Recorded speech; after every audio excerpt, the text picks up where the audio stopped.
A Year in the Life of Amy Winehouse, 2003. In 2003, Amy Winehouse was just beginning to make her mark on the music world. At the age of 20, she was on the verge of releasing her debut album and introducing the world to her unique blend of jazz, soul, and raw emotion. Let's take a look at how this pivotal year shaped Amy's rise to fame. Early 2003, developing her sound. At the start of 2003, Amy Winehouse was still relatively unknown, but she had already spent years honing her sound. Influenced by jazz greats like Sarah Vaughan, Dinah Washington, and Tony Bennett, Amy was developing a voice that was powerful, soulful, and unmistakably her own. She began working on what would become her debut album, Frank, blending jazz, R&B, and a modern edge.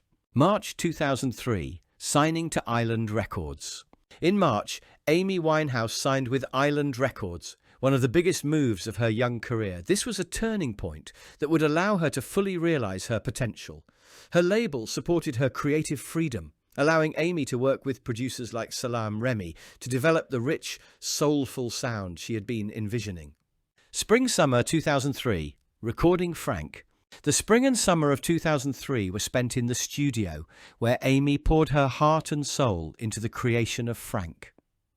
The album's lyrics were raw, personal, and reflective of her experiences with relationships, love, and heartbreak. Songs like Stronger Than Me and In My Bed showcased Amy's distinct voice, blending old-school jazz with contemporary themes. September 2003, release of Frank.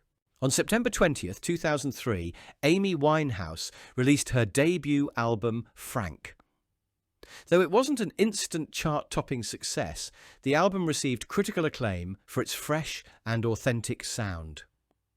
Amy's candid lyrics and jazz-inspired vocals set her apart from other emerging artists, and Frank began to build a dedicated fan base, especially in the UK. October 2003, critical acclaim and awards. As Frank gained momentum, Amy started receiving significant praise from critics. The album was nominated for the Mercury Prize, and Winehouse's unique sound and style caught the attention of industry insiders. Amy was already being compared to greats like Billie Holiday and Lauryn Hill, though she remained grounded and focused on her music.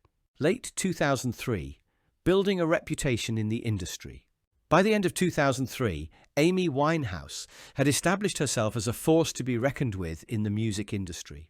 Her raw talent, honesty, and powerful voice resonated with fans and critics alike. Frank was just the beginning, and while Amy was still navigating the challenges of fame, her passion for music was undeniable. 2003 was the year Amy Winehouse introduced the world to her raw, jazz-infused sound, a voice that would soon leave an indelible mark on music history. Subscribe to Rock Masterpieces for more deep dives into the lives of music legends.